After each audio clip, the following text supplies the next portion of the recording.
अब आपको इस वक्त की बड़ी खबर राजधानी शिमला के संजौली से बताने जा रहे हैं और आपको बता दें संजौली हेलीपोर्ट का उद्घाटन सीएम जयराम ठाकुर करेंगे। दोपहर 3 बजे उद्घाटन उनकी तरफ से किया जाएगा। 14 करोड़ की लागत से बनकर दरअसल हेलीपोर्ट तैयार हुआ है। सामरिक दृष्टि से अति महत्वपूर्ण है ये हेलीपोर्ट और एयर एम्बुलेंस के तौर पर भी इसका इस्तेमाल होगा। इस वक्त की बड़ी अहम जानकारी आपकी टेलीविजन स्क्रीन पर राजधानी शिमला के संजौली से बता रहे हैं। ब्यूरो चीफ विकास शर्मा इस खबर पर ज्यादा जानकारी के लिए राजधानी शिमला से लाइव जुड़े हुए हैं। विकास, संजौली हेलीपोर्ट का उद्घाटन अब से कुछ ही देर में होगा। सीएम जयराम ठाकुर इसका उद्घाटन करेंगे और जाहिर तौर पर बड़ी सौगात है ये।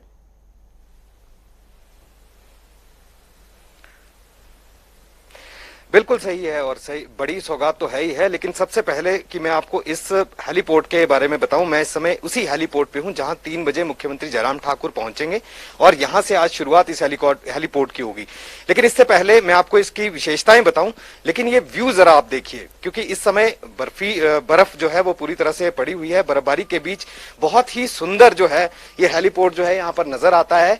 और अगर ये तस्वीरें आप देखें तो ये आईजीएमसी है, ये सीधा जो तस्वीरें आपको इस समय दिखाई दे रही हैं। और आईजीएमसी से थोड़ा अगर आप इस तरफ आए तो ये संजौली का इलाका है, जाखू पर्वत है। और इसके साथ साथ अगर आप इस तरफ थोड़ा सा अगर आप घूम जाएं, अपने अगर कैमरा जो है थोड़ा इस तरफ अगर पैन करें तो ये ढली का इलाका है। और इसके साथ साथ इस तरफ जो है ये कुफरी है। और 360 व्यू हम आपको इस समय जो है जनता टीवी के माध्यम से यहाँ पर दिखा रहे हैं। ये कुफरी की तस्वीरें हैं। कुफरी के साथ साथ इधर जो है ये मशोबरा है और इसके पीछे ही जो पर्वत श्रृंखलाएं नजर आती हैं शिवालिक पर्वत है। और चाइना का बॉर्डर जो है वो बिल्कुल इन श्रृंखलाओं के पीछे है। तो ऐसे में ये अगर आप देखें तस्वीरें जो हैं, ये नालदेहरा है, मशोबरा है, ये तमाम वो पर्यटन स्थल हैं जहां पर अक्सर अगर सैलानी यहां पर पहुंचते हैं, हिमाचल घूमने आते हैं, शिमला घूमने आते हैं, तो अक्सर इन जगहों का रुख जो है वो यहां पर करते हैं। कितना सुंदर नजारा जो है वो यहां पर देखने के लिए मिलता है। और अब बात करते हैं इस हेलीपोर्ट की विशेषताओं की, क्योंकि इस हेलीपोर्ट को बनाने में पहले की सरकारें भी लगातार काम करती रही हैं कि अब किस तरह से इस हेलीपोर्ट को जो है ऑपरेशनल किया जाए। ये बताया जा रहा है पहले कि 14 करोड़ से बना था, लेकिन 14 नहीं, अब ये 18 करोड़ जो है इसकी लागत बताई जा रही है। 18 करोड़ की लागत से बनकर ये हेलीपोर्ट जो है यहाँ पर तैयार हुआ है। और मेरे साथ इस समय एक विशेष अतिथि जो है वो हमारे साथ इस समय मौजूद हैं। पर्यटन और सिविल एविएशन के जो डायरेक्टर हैं अमित कश्यप साहब, बहुत बहुत आपको बधाई। और इस हेलीपोर्ट के जरिए क्या सुविधाएं मिलने वाली है, क्या खासियत है? बहुत बहुत आपका धन्यवाद। जैसा कि अभी आपने बताया, ये जो हेलीपोर्ट शिमला में बना है, इसका आज जो है उद्घाटन माननीय मुख्यमंत्री हिमाचल प्रदेश आज 3 बजे करेंगे। और जैसा कि आपने दृश्य इसके इर्द गिर्द का दिखाया है, बहुत ही एक सीनिक लोकेशन पे ये लोकेटेड है। और इसकी जो विशेष बात यह है कि एक एलिवेटेड एप्रन है जो इसका हेलीपोर्ट है, जहां पर जो हेलीपैड है जहां पर ये लैंडिंग होगी चॉपर्स की, ये एलिवेटेड प्लेटफॉर्म है। और अभी जो हेलीपोर्ट की आप बिल्डिंग जो इस साइड पे आपने देखी है, ये टर्मिनल बिल्डिंग है। इसमें हमारे जितने भी टूरिस्ट या यहाँ से आने जाने वाले होंगे उनका चेक इन यहाँ पर होएगा। अराइवल डिपार्चर लाउंज जो है यहाँ पर बनाए गए हैं। इससे बहुत इसकी मांग थी कि इस प्रकार के हेलीपैड जो है और हेलीपोर्ट शिमला शहर में नहीं है। जितनी भी लैंडिंग्स हो रही थी, या तो वो एनाडेल का जो ग्राउंड है जो मिनिस्ट्री ऑफ डिफेंस के अंतर्गत आता है उनके वहां पर होती थी, या जो हमारा जुब्बरहट्टी का एयरपोर्ट है यहाँ पर फिक्स्ड विंग एयरक्राफ्ट जो है वहाँ लैंड करते हैं। परंतु वो यहाँ से शिमला शहर से लगभग 28 किलोमीटर की दूरी पर जुब्बरहट्टी है, तो लोगों को वहाँ थोड़ी सी दिक्कत उसमें आती थी। जो पीएचएल की फ्लाइट्स भी, पवन हंस की फ्लाइट्स भी चल रही थी, उनकी भी लैंडिंग जो है वहाँ पर थी।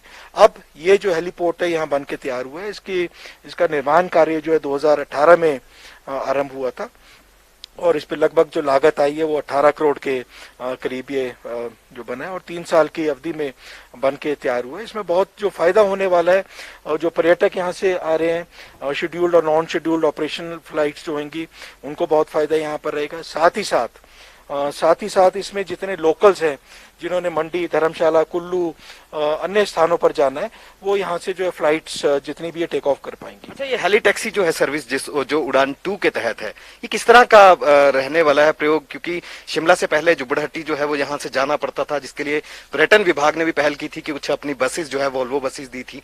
आज की अगर बात करें तो अब अगर हेली टैक्सी शुरू होती है तो कहाँ कहाँ के लिए सेवाएं जो है? उससे पहले मैं अवश्य आपको ये बताना चाहूंगा कि इस हेलीपोर्ट का एक और जो फायदा होने वाला है। यहाँ दो हमारे मेजर हॉस्पिटल्स हैं, एक तो आईजीएमसी जो स्टेट लेवल हॉस्पिटल है और दूसरा वॉकर हॉस्पिटल जो मिलिट्री हॉस्पिटल है।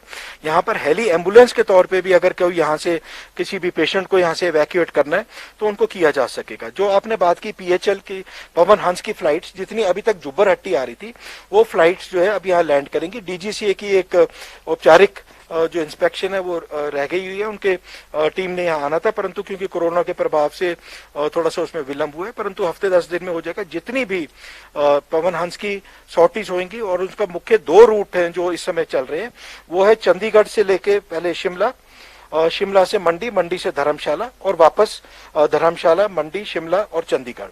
और दूसरा उसी दिन जो फ्लाइट हुआ करेगी वो शिमला से रामपुर, रामपुर से शिमला और वापस चंडीगढ़ को। और बाकी 3 दिन जो है शिमला से चंडीगढ़ से शिमला, शिमला से मंडी और मंडी से भुंतर की जानिब जो है ये फ्लाइट होगी। तो 3 दिन कुल्लू की तरफ फ्लाइट जाएगी और 3 दिन धर्मशाला की तरफ फ्लाइट जाएगी जो पवन हंस की ऑपरेशंस स्टार्ट होंगे। इसके अलावा पवन हंस ने एक और भी जो है प्रपोजल दिया है कि जब उनकी लैंडिंग यहाँ पर होती है, कोई पर्यटक या अन्य जो है शिमला टाउन के ऊपर जो है जॉय राइड्स का वो 7 से 8 मिनट की फ्लाइट उन्होंने प्रस्तावित की है कि वो जो पर्यटक यहाँ पर आए हैं, इच्छुक हैं कि इर्द गिर्द शिमला के जितने भी एरियाज हैं उसके ऊपर ये फ्लाइट जो है हावर करेगी और 7 से 8 मिनट की अवधि का होगा। उसकी टिकट भी जो उन्होंने प्रस्तावित किया वो काफी नॉमिनल है, 1,500 से 2,000 के बीच में। तो पर्यटक अगर उसमें इच्छुक हैं उसका भी फायदा यहाँ पे वो अवश्य ले पाएंगे। अच्छा, फ्लाइट्स को कितना सेफ देख रहे हैं आप यहाँ पे, क्योंकि पहले भी ट्रायल जो है वो यहाँ पर हुआ और एक बार तो खबर ये भी आई थी कि मुख्यमंत्री का खुद यहाँ पर जो है वो लैंडिंग यहाँ पर करवाई गई थी। सेफ कितना देख रहे हैं और ये प्रयोग जो है वो कितना सफल मान रहे हैं? हेलीपोर्ट और हेलीपैड में जो बीच में अंतर है ये भी आपसे समझ। देखिए, ये एक टेक्निकल इशू होता है, यहाँ फ्लाइट लैंड कर पाएगी क्योंकि इसमें बहुत सारे फैक्टर्स होते हैं, किस साइड से लैंडिंग होनी है, किस साइड से टेक ऑफ होना है।